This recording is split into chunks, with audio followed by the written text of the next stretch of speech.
encontrarse en las redes sociales gente que defiende la gestión del gobierno en la pandemia actual y que cualquier otro en su puesto hubiera reaccionado igual y que cualquier otro parecido con gestiones catastróficas pasadas es pura coincidencia. ¿Seguro? En este vídeo vamos a hacer una comparativa de cómo se han gestionado dos catástrofes y veremos cómo el patrón es sospechosamente parecido. En la esquina izquierda vamos a ver la gestión que hizo la Unión Soviética de la catástrofe de Chernóbil y en la esquina derecha la gestión española en el caso del bicho. Seguramente alguno de vosotros os esté llevando las manos a la cabeza diciendo que no tiene nada que ver una pandemia con la gestión de una catástrofe provocada por el hombre. ¿Seguro, seguro? Lo primero que he de decir es que voy a tocar aspectos esenciales de ambas catástrofes y no voy a entrar en detalle.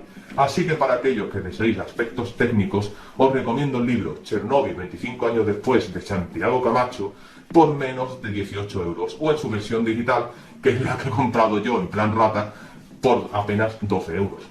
También para aquellos a los que le dé pereza la letra impresa, podéis tener una recreación muy fiel a la historia original, aunque con sus licencias y basapos todo se ha dicho. No podéis dejar pasar la serie Chernóbil, impresionante. ¿Y qué obras podemos leer sobre la pandemia actual? Pues me temo que para eso tenemos que extraer un poco, porque citando a Wall Street Wolverine, estamos viviendo historia. Y no es recomendable Diarios de una cuarentena, que hace honor a su imagen promocional. Es una mierda. En 1986 la necesidad de una fuente de energía barata era cada vez más creciente y la Unión Soviética no era una excepción. Una de las respuestas de los soviéticos para obtener energía de tipo nuclear era la central energética de Chernóbil. Sin embargo, una inauguración apresurada motivada para obtener primas y reconocimiento por parte del arquitecto y director de construcción Víctor Petrovich Brujánov, ignorando determinadas medidas, quedando la seguridad pues en segundo lugar. Una de estas pruebas finalmente pudieron realizarla después de varias demoras el 26 de abril de 1986 y consistía en la premisa de que en caso de cortarse la energía por un ataque enemigo, por ejemplo, observar cuánto tiempo podría la turbina de vapor, que es la generadora de electricidad, continuar generando energía eléctrica, una vez cortado el suministro de agua que alimentaría la bomba de emergencia, para así refrigerar el reactor que para activarse necesitaba un mínimo de potencia antes de que entraran en funcionamiento los generadores de diésel auxiliares. Por debajo en la escalafón de mando teníamos al ingeniero jefe Fomin, que fue quien dio la orden y la planificación para hacer dicha prueba. Y aquí nos encontramos la primera pieza que explica lo sucedido. Este responsable no era un experto con gran formación en el campo. Todo su conocimiento se basaba en un curso por correspondencia en el que la propaganda era algo habitual y en el que se exponía la infalibilidad del reactor por mucha tensión a la que se viera sometido. Y creyéndose esta propaganda, llegó a pensar que como mucho podría sufrir alguna avería que dejase el reactor no operativo durante un tiempo. ¿Y cómo es posible que llegara a ese nivel de responsabilidad? Por sus contactos políticos, ya que era secretario del Partido Comunista. Resaltar que Gorbachov en aquella época tenía la oposición de casi todos los sectores por sus ideas reformistas, por lo que fue el primero al que se le ocultaría todo lo que estaba por venir y que en consecuencia tomó decisiones tardías. Esta situación en España ya nos es familiar. No tenemos más que observar la estructura del Ejecutivo socialista y vemos el paralelismo con Salvador Illa, que podríamos pensar que tiene una formación acorde al cargo asignado. Y así, si accedemos a su currículum en la web de la Moncloa, vemos que es licenciado en Filosofía y que ha hecho un máster en Economía y Dirección de Empresas. Ya hemos visto la validez de este tipo de máster en nuestros políticos. ¿Qué cargo ostenta? ¿El del Ministerio de Economía y Empresa, cargo que más o menos encajaría con su formación curricular? No, que ya se le habían asignado a Nadia Calviño. Entonces, ¿dónde? Porque seguro que no le encontrarían encaje en un puesto para el que no tiene ningún tipo de preparación, ¿verdad? Pues sí, nada más y nada menos que ministro de Sanidad y Bienestar Social. Esto también explicaría mucho de lo que está por venir. Hemos visto cómo en el régimen soviético la propaganda era algo habitual. ¿Era solo una herramienta de marketing o conllevaba un riesgo mayor?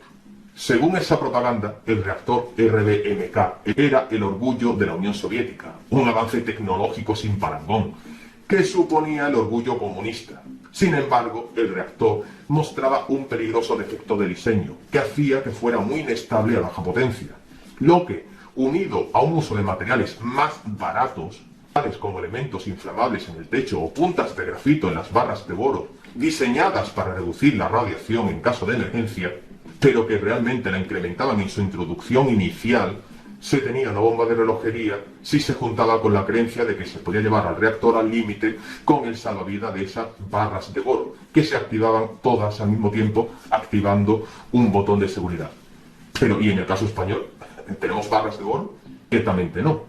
Pero igualmente la propaganda divulgada hacía creer a los mismos dirigentes que teníamos uno de, cito, los mejores, si no el mejor sistema de sanidad del mundo, que era capaz de aguantar lo que le echaran. Contamos con uno de los mejores sistemas sanitarios del mundo. Y tener el cerebro necesario para ser consciente de que no hay ningún sistema preparado para una pandemia masiva. Sí, no es necesario ser demasiado inteligente para saber que, con el caso extremo de que si en España tenemos más de 40 millones de habitantes, es imposible disponer de un sistema que pueda cubrir a 20 millones de infectados y por tanto el sistema colapsa. De ahí que sea tan importante en un evento como el que se avecinaba la contención para reducir al mínimo los casos de infección. Si vamos a un escenario en el que ambos casos los actores parecen creerse sus propias mentiras. Así, no eran pocos los informes emitidos que avisaban de los errores de diseño de este tipo de reactores RBMK e instaban a su uso por encima de potencias bajas, uno de ellos de nada más y nada menos que el propio KGB, y que fue ignorado por las autoridades. Y en el caso de España, creer que se podían ignorar los múltiples avisos por parte de la OMS y del CNI, entre otros, avisando del peligro al que nos exponíamos si no se actuaba con rapidez. Denunciábamos que los medios estábamos siendo demasiado alarmistas con el coronavirus. ¡Vamos a morir todos! ¡Estefanía! ¡Gritad Estefanía! No hay nada de qué preocuparse, estamos muy tranquilos, ¿vale? Lo que pasa es que hoy hemos conocido esta última hora. Se confirman los 3 casos de coronavirus en Barcelona, Valencia y Madrid. ¡Vamos a morir todos los que estáis viendo esto! Probablemente ya estáis muertos. Insisto, no seamos alarmistas, porque... ¿Por qué? Porque esto es un fake. ¿Qué le diría usted a una mujer que está dudando en ir o no a la manifestación del 8M? ¿Qué le diría? Que le va la vida, que le va su vida.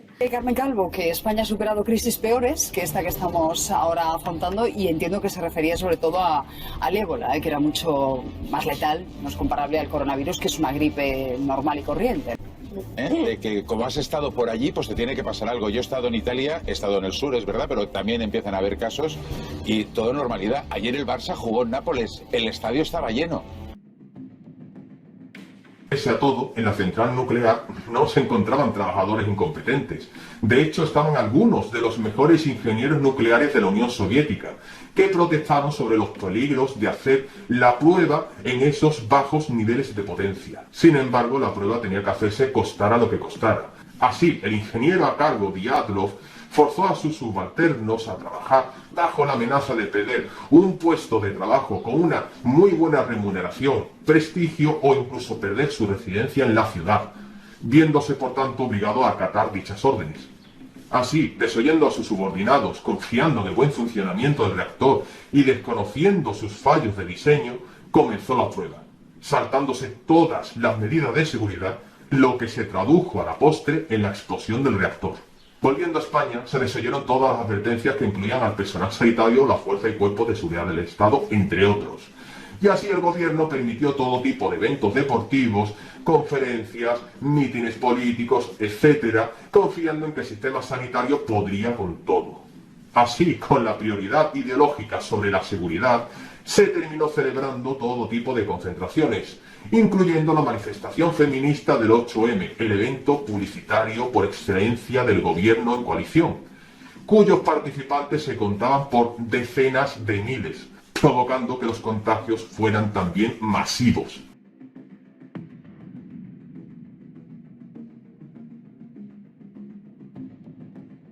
La reacción a este tipo de desastres es algo común en los regímenes comunistas, intentando ocultar el desastre para evitar una vergüenza a nivel internacional, y creen que han conseguido su objetivo, pero es la Guerra Fría, y los satélites de observación de Estados Unidos sobrevuelan con frecuencia el territorio soviético, detectando los efectos de la explosión junto con fuentes de calor anómalas, lo que ya empieza a levantar sospechas, que se ven posteriormente confirmadas cuando científicos suecos descubren el origen soviético de una fuente de radiación que está llegando a su propio territorio.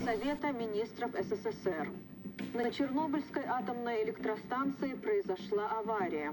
Поврежден один из атомных реакторов. Принимаются меры по ликвидации последствий аварии. Пострадавшим оказывается помощь. Создана правительственная комиссия. Pero en España no se intentaría ocultar situaciones tan catastróficas. Sí. Algo nos debe empezar a hacer sospechar cuando, teniendo los primeros contagios por el virus, sale el director del Centro de Coordinación, Alertas y Emergencias Sanitarias diciendo que España nada más que iba a tener algún caso aislado y que, al contrario de lo sucedido en China o Italia, no iba a producir transmisiones locales. Nosotros creemos que España no va a tener, como mucho, más allá de algún caso diagnosticado. Esperemos que no haya transmisión local. Si la hay, será transmisión muy limitada y muy controlada. Pero sí que hay indicios de que esta enfermedad sigue sin ser excesivamente transmisible. Parece, además con el número de casos nuevos que van notificándose día a día, parece que la epidemia tiene posibilidades de empezar a remitir. De hecho, hasta tal punto intentaron ocultar lo que estaba sucediendo que en el momento del accidente apenas se le dedicó una pequeña noticia en un diario y en Rusia se instaba a la gente a hacer vida normal y haciendo incluso las celebraciones del 1 de mayo. Al final, y ante la presión, los soviéticos, que no tienen otra opción más que aceptar las evidencias, y la prensa internacional se hace eco del desastre. ¿No nos suena de nada?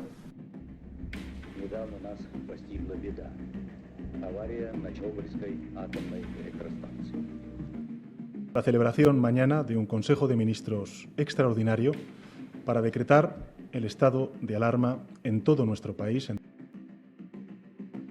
Muchos que hayáis visto la serie Chernobyl habréis creído que era una licencia artística la inclusión del robot Joker y todo lo que le rodeaba.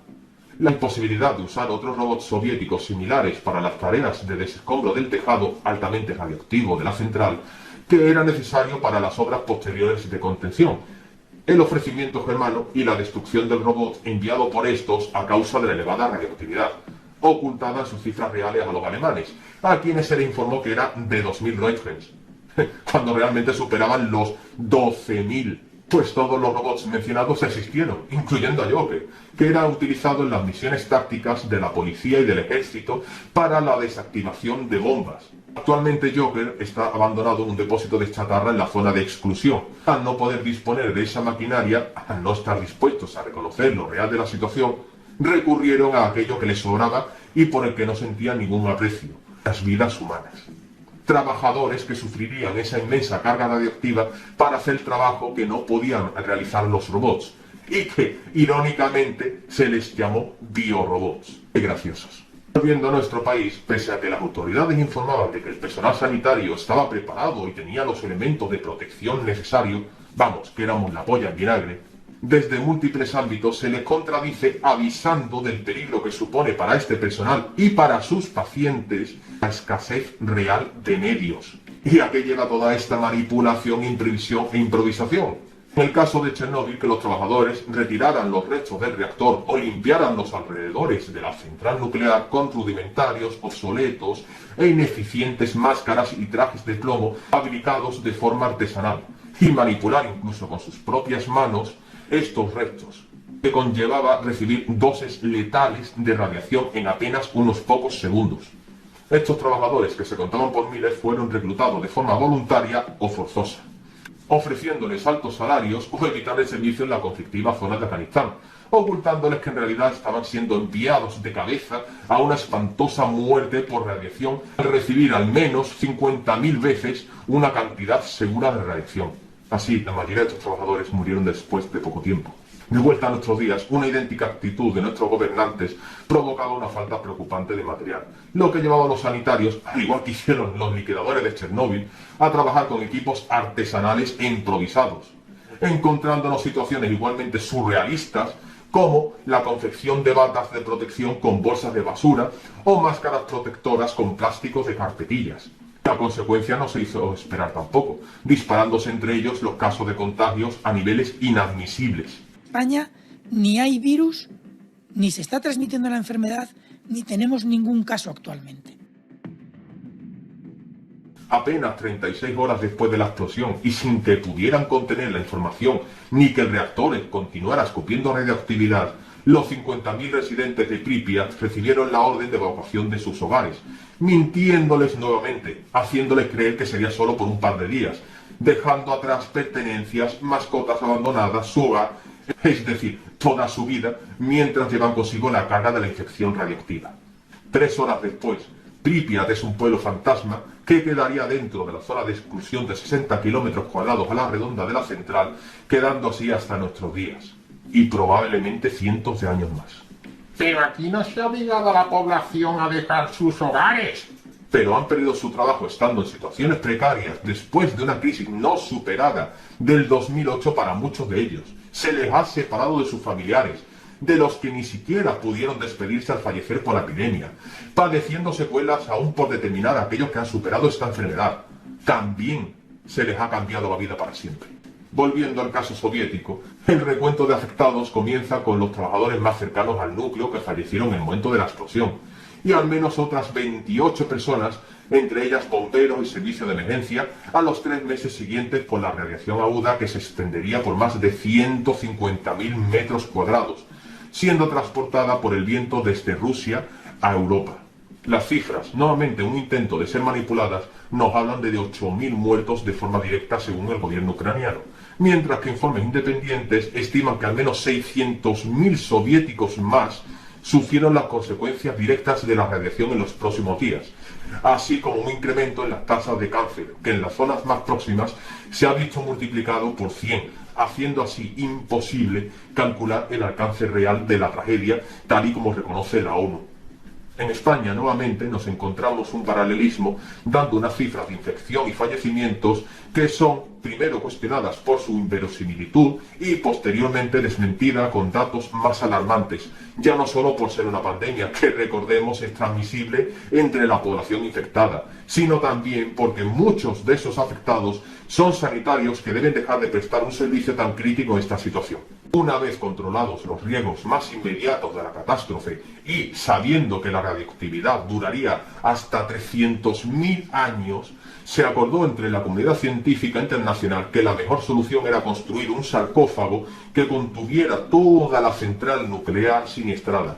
Así se iniciaron las obras para su construcción, que finalizaron en solo 216 días, pero que solo daba un margen de 30 años de contención con la tecnología existente. Sin embargo, la construcción de un nuevo sarcófago era necesario, por lo que no fueron pocos los países que se vieron obligados a financiar la construcción de un segundo sarcófago para sellar la central nuclear, cuya construcción se inició en 2013 y cuya vida se le estima en 100 años y cuyo coste se aproximaría a los 2.000 millones de dólares. Maravilloso. Países que no tuvieron ninguna responsabilidad en esta catástrofe, financiando la solución de la misma al no tener, supuestamente, Rusia suficientes fondos para sufragarlo. Bueno, no hay problema, ya que en España no se requiere la construcción de sarcófago alguno. Pero las consecuencias para la economía son tan nefastas a causa del parón de la economía, producida por el aislamiento de prácticamente la totalidad de la población, que lleva al gobierno a buscar financiación. Pero un préstamo, que eso implica devolver el mismo. Así que lo exigido por España, después de su lamentable gestión, es que le financien la recuperación de la economía. Magnífico una vez más. Países que no tuvieron ninguna responsabilidad en nuestra patética gestión, financiando las consecuencias de la misma. Tócate los cojones. Y si de por sí lo anterior ya es grave, la situación empeora al tener en cuenta que Europa llevaba años avisando al gobierno socialista para que revisara sus presupuestos y se preparara para la crisis que estaba por llegar y que ha desencadenado y acentuado esta pandemia. ¿Y a qué lleva todo esto? Que aumente el hartazgo de cada vez más socios europeos que ya ven a España como un miembro tóxico después de los casos griego y británico. Y ya vemos venir la estrategia socialista, intentar sacudirse toda responsabilidad culpando a Europa de nuestros males económicos venideros.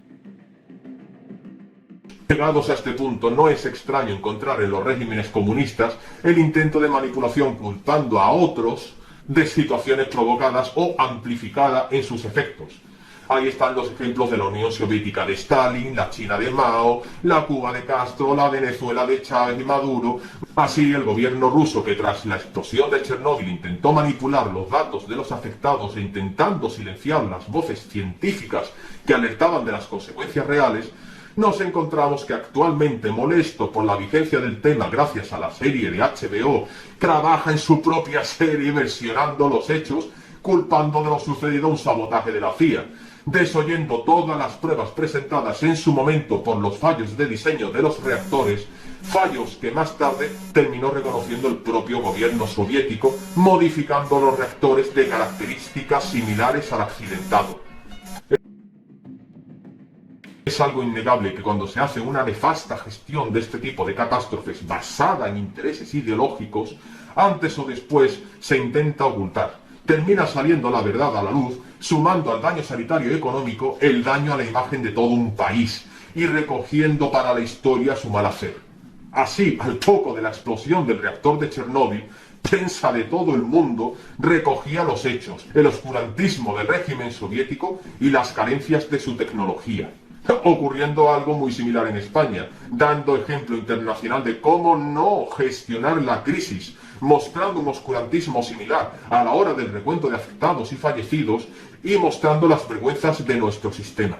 Sí, tenemos un patrón común en la forma de actuar de hechos inicialmente tan dispares, cuyo único punto común, aparte de lo catastrófico, es la nefasta gestión de quienes deberían lidiar con estas situaciones, minimizando sus efectos, siendo imposible, bien porque los responsables acceden por un simple enchufismo político, siendo unos manifiestos incompetentes, o bien porque, pese a estar capacitados en lidiar de la forma más eficiente posible, miran a otro lado por un simple interés ideológico.